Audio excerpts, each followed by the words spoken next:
Salut à tous. Bon, petite vidéo ce matin pour deux choses.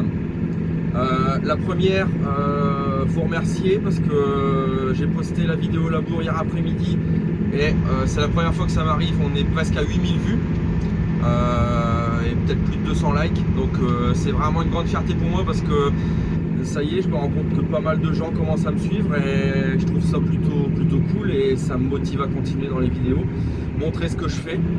Voilà, donc ça c'est la première chose et aussi vous dire, voilà, vous avez donc mérité votre vidéo surprise.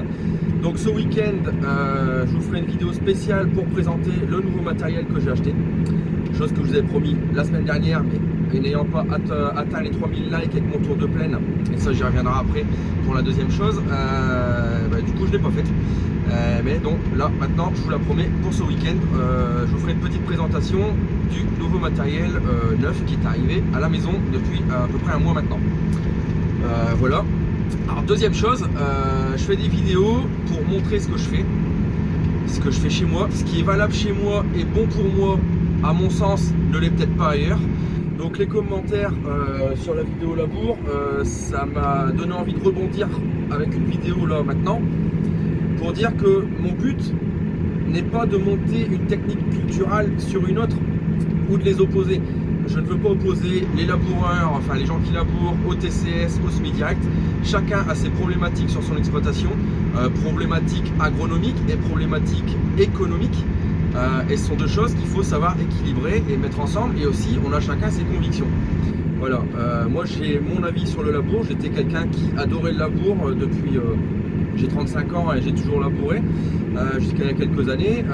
J'étais un pro laboureur, j'adorais ça, j'aurais troqué la charrue pour rien au monde. J'ai décidé d'en faire autrement en reprenant le site l'année dernière où on est plus dans des argilo-calcaires et des terres superficielles avec des potentiels moyens. Pour minimiser les coûts, passer moins de temps et avoir un résultat tout aussi bon, voire meilleur en gardant ma matière organique dans les 15 premiers centimètres. Ça c'est le cas chez moi, c'est peut-être pas le cas dans une autre exploitation qui est bien chargée en matière organique avec des terres profondes et qui veut labourer ou qui ont des problèmes comme un collègue à moi avec qui je travaille ou d'autres par ici dans ma région. On commence à avoir des problèmes de grands résistants comme dans le centre. On a des gros problèmes de vulpin, donc peut-être que la solution sera la charrue. Mais ça, on y reviendra plus tard. Moi, dans mon cas, tant que je peux faire en TCS, je le fais en TCS. Si je peux faire en semi-direct, je fais en semi-direct. Là, j'ai aussi des commentaires, pourquoi t'as pas fait en semi-direct, etc. Cette parcelle, tout simplement parce que c'était pas possible. Et je me rends compte de ce fait que dans les vidéos, tant qu'il y a un tracteur, un matériel, une moissonneuse, on a des likes, on a des vues, mais quand on commence à parler agronomie, à faire une vidéo tour de plaine, là, tout le monde est aux abonnés absents et après on vient poser des questions. Alors, ce que je vous invite à faire, c'est prenez quelques minutes un soir ou ce week-end, allez voir les vidéos que j'ai fait auparavant, les tours de plaine, etc. et vous comprendrez mon but dans mes terres, vous comprendrez l'intérêt, agroéconomique, je dirais l'intérêt agronomique avant tout de ma technique, de ce que je veux faire, de ce que j'essaie de mettre en place, parce que ça fait qu'un an que j'ai repris les terres. Donc je vous invite à retourner voir ces vidéos de tour de plaine où j'explique pas mal de choses et je pense que vous comprendrez un peu mieux ce que j'essaie de faire. Mais ce que je veux surtout pas, c'est opposer les techniques culturelles. Chacun a ses convictions, chacun a des terres différentes, une exploitation différente, que ce soit agronomiquement parlant ou climatiquement parlant aussi. Maintenant on en parle de plus en plus, et également économiquement parlant. Donc voilà. Moi, ma vision du labour, c'est que c'est quelque chose qui peut être évité. Disons que quand on fait un labour, on sécurise son semis, on est sûr à 99% de le réussir. On prend pas de risque. Mais à mon sens, c'est mettre toute la matière organique dans le fond et on limite absolument pas l'érosion. Donc je pense que quand on peut l'éviter et faire du semi-direct en bonnes conditions ou du TCS comme moi j'essaie de faire, et ben pourquoi pas. Voilà. Après je vais travailler avec beaucoup de couverts pour amener de la matière organique, essayer d'avoir une structure grumeleuse au maximum dans mes terres, c'est-à-dire une structure grumeleuse qui ait des mottes mais qui se défasse bien durant l'hiver et que ça soit toujours des mottes, ce soit pas battant. On va éviter la battance dans les limons battants qu'on a et essayer de faire des terres qui éclatent dans nos argilo-calcaires. Bon, c'est pas gagné, ça prend du temps, des années, mais je pense que je vais y arriver. Après, bon voilà, je vous invite à me suivre. On verra ensemble ce que j'ai fait et pas fait. Je pense que j'ai cette capacité de savoir me remettre en question et d'admettre quand j'ai tort. Je l'ai fait pour cette dernière parcelle que j'ai dû labourer.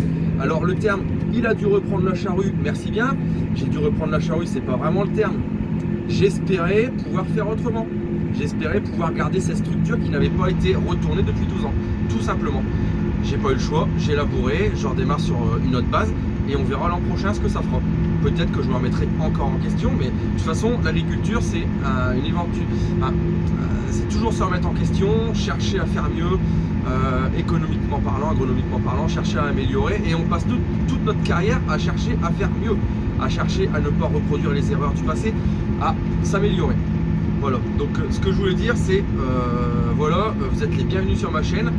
J'espère que vous serez de plus en plus nombreux.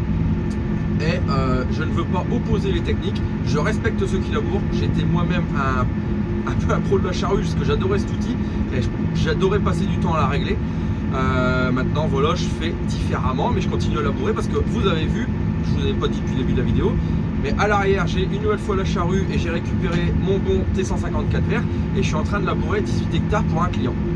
Donc voilà, ce qui m'amène à dire aussi toutes les questions de t'exploites combien, t'as combien de tracteurs, quelle puissance et machin. Je vous invite à retourner des vidéos en arrière sur la vidéo présentation de l'exploitation dans laquelle j'explique combien j'exploite, ce que je fais. Alors je peux faire un petit retour rapide, mais ce sera juste un résumé. Chez moi j'exploite 30 hectares. À l'extérieur j'en fais environ une centaine en travail à façon chez des clients. Travail à façon, ce que j'appelle ça, ça peut être de la prestation quasiment de A à Z, du déchômage semis en passant par les engrais jusqu'à la récolte, et des prestations partielles de travail à façon où on fait des gros travaux de champ, des chômages, des compactages. On fait parfois les semis, on fait aussi des suivis, un peu de culture pour certains clients et un peu de récolte. Voilà, tout simplement. Mais ça va encore évoluer dans les années à venir, c'est pour ça que je vous invite à continuer de me suivre parce qu'on n'est qu'au début de notre développement. J'ai aussi 330 faux de boucherie, atelier d'engraissement sur exploitation et 120 brebis. Donc voilà un petit peu ce que je peux en dire. Voilà. Bon, bah sur ce, je vais en rester là-dessus. Et j'espère que vous aurez bien compris que je ne veux pas opposer les techniques entre elles. Tout est bon à prendre et je suis plutôt là pour partager, échanger et débattre de choses tout en restant dans le respect parce qu'il y a des commentaires un petit peu agressifs que j'apprécie moyennement.